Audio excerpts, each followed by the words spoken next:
Ontem, após a vitória do Flamengo sobre o Corinthians, quer dizer, vitória não, né? Empate, já que foi 0-0. Mas o Flamengo se classificou, para mim é a mesma coisa. Um nome para mim se destacou nesse jogo. E o nome é Felipe Luiz, treinador do Flamengo. Claro, muitos vão falar do Gerson. E fora de série. Ontem ele colocou a bola debaixo do braço e jogou assim muito acima da curva. Como já vem jogando faz algum tempo, tanto no Flamengo como na seleção. Mas o Felipe Luiz demonstrou ontem maturidade. Para quem começou como treinador profissional há 2 semanas, riqueza tática, que é muito importante, e coragem. Ontem eu diria que fomos procurar o Jorge Jesus e encontramos o Simeone. E calma, isso não é ruim, eu vou explicar. Antes de seguir com esse vídeo, peço sua ajuda para que se inscreva no canal, é muito importante. Deixar o like para que o YouTube entenda esse conteúdo como relevante e possa distribuir para muito mais pessoas. E claro, comente aqui se você concorda, se você não concorda com o que foi abordado, com o que foi discutido, se você gostou ou não do conteúdo. O importante é interagir e compartilhe esse vídeo com o maior número possível de pessoas. Voltando ao tema do vídeo, Felipe Luiz. Ontem para mim foi o fator de definição, o fator de desequilíbrio no jogo, que se mostrou muito difícil em determinado momento, ou se apresentava, melhor dizendo, muito difícil no determinado momento, quando o Bruno Henrique foi expulso. E aí, para contextualizar, o Flamengo, até aquele momento, tinha um plano de jogo e estava executando muito bem. O Flamengo tinha mais presença no campo do Corinthians, mais posse de bola, ele rondava mais a área do Corinthians com lances perigosos do que o contrário.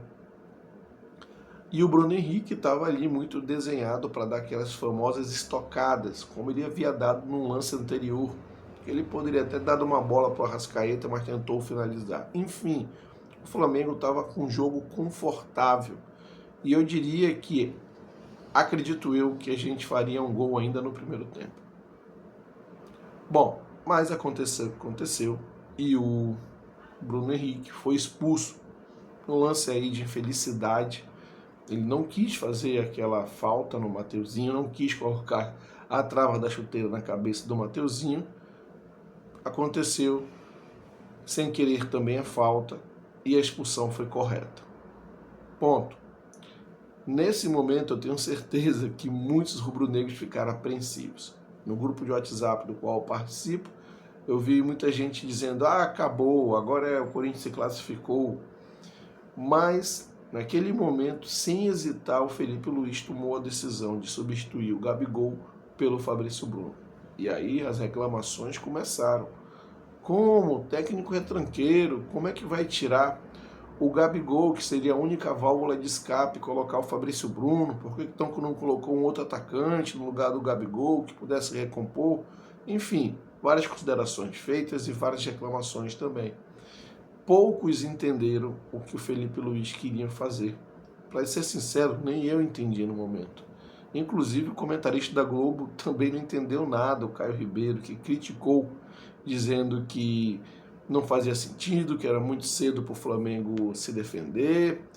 Mas quem entendeu ali foi o Júnior, que disse que o Felipe Luiz estaria montando ali uma linha de 5 zagueiros ou 3 zagueiros para liberar os laterais para dar as estocadas e mantendo o meio-campo intacto.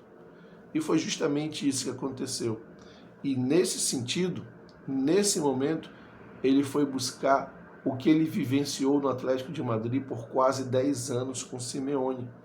O Atlético de Madrid, quando tinha um jogador expulso, em próprios jogos da Champions mesmo, montava essa linha de 5, 4 no meio de campo, ou seja, não perdia o meio de campo e dava as estocadas com os laterais. Exatamente isso o Felipe Luiz fez.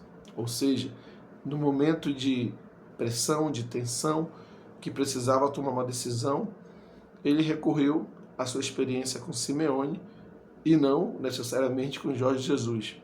E antes de qualquer coisa, é preciso entender que isso é muito positivo, porque a gente tem a sorte de ter um treinador que pôde beber de fontes diferentes e de fontes vencedoras. O Jorge Jesus, já deu para perceber que ele gosta de jogar para o ataque, como vem jogando sempre, e de fontes como Simeone, que quando o time precisa se defender, ele sabe como. Isso é riqueza tática. No futebol moderno de hoje, cada vez mais você precisa ter a dinâmica de saber se adequar àquilo que a situação te demanda, te exige.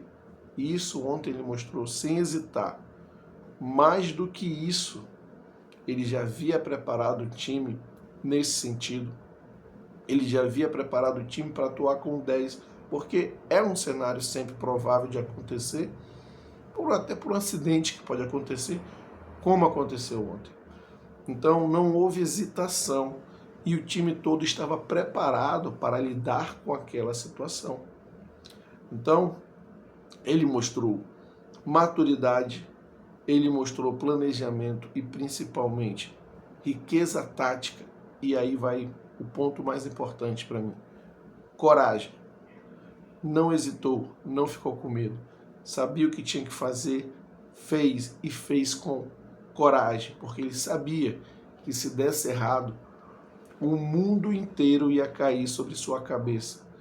Mas um cara que é convicto daquilo que ele treina, daquilo que ele planeja, ele não hesita, ele não hesitou, ele simplesmente realizou o seu plano tático, a sua dinâmica, aquilo que eles haviam combinado e treinado. E pronto. Depois daí, como eu falei, nem o Caio Ribeiro entendeu, o Júnior sim entendeu. Depois daí, o Corinthians não conseguiu apresentar nenhum tipo de dificuldade para o Flamengo. Ah, claro, teve uma bola, teve outra, que o Rossi fez uma defesa um pouco mais difícil, mas poxa, o Rossi foi contratado junto ao Boca a peso de ouro para quê? Para fazer uma ou outra defesa fácil? Para isso aí a gente pode colocar um goleiro mais ou menos. Ele fez aquilo pelo qual ele foi contratado, foram 2 defesas mais ou menos, uma com um grau de dificuldade maior, que foi a do Yuri Alberto, que inclusive se não entra, iam chamar de frango, iam dizer que o Rossi falhou. Ok, 2 defesas difíceis e só. O Corinthians não mais deu trabalho ao Flamengo, porque simplesmente o Felipe Luiz fechou o meio de campo, fechou ali as bolas aéreas com 3 zagueiros altos, e o Corinthians precisava de criatividade e não tinha. A parte da transpiração, de jogar nos espaços que o Flamengo normalmente deixava, antes, agora não mais, não tinha. E quando precisou do talento, da inspiração, o Corinthians não tinha. E o Felipe Luiz sabia disso. E a mensagem que ele passou ao montar o time do jeito que ele montou é: vocês vão me atacar com ímpeto e eu vou defender com ímpeto. E o Flamengo teve mais próximo de fazer o primeiro gol do que tomar o gol do Corinthians. Isso para mim passou por todo esse planejamento tático elaborado pelo Felipe Luiz. Enfim, o Flamengo executou uma partida à perfeição do ponto de vista tático. Do ponto de vista técnico, o Gerson foi um absurdo, mas também vale uma menção muito importante ao Rossi, ao Pulgar e principalmente ao Wesley, que foi sempre a fonte de escape do Flamengo ali. Sempre foi o fator de escape, era o jogador que dava o desafogo para o Flamengo e fez uma belíssima partida do ponto de vista ofensivo e do ponto de vista defensivo também. E, para mim, como eu disse, o nome do jogo foi o Felipe Luiz, que mostrou em pouco tempo a maturidade, que mostrou a riqueza tática que ele tem e que ele vai usar em acordo com o que a situação exige, e coragem. Para mim, dentro dessa mais do mesmo que existe no mercado de treinadores brasileiros, o Felipe Luiz é um cara muito acima da curva. E óbvio, vai oscilar no momento ou outro, isso faz parte da carreira de qualquer profissional. Mas o Flamengo, independente de quem vença a eleição, se for minimamente inteligente e consciente vai manter o treinador, que fez um excelente trabalho e que, muito em função do que ele fez, do ponto de vista da preparação do time, o Flamengo está na final da Copa do Brasil. Mas eu quero saber a sua opinião a respeito. Portanto, deixe aqui seus comentários se você concorda, se você não concorda com o que foi exposto aqui. Se você gostou do conteúdo, deixe o like, compartilhe esse vídeo e até a próxima.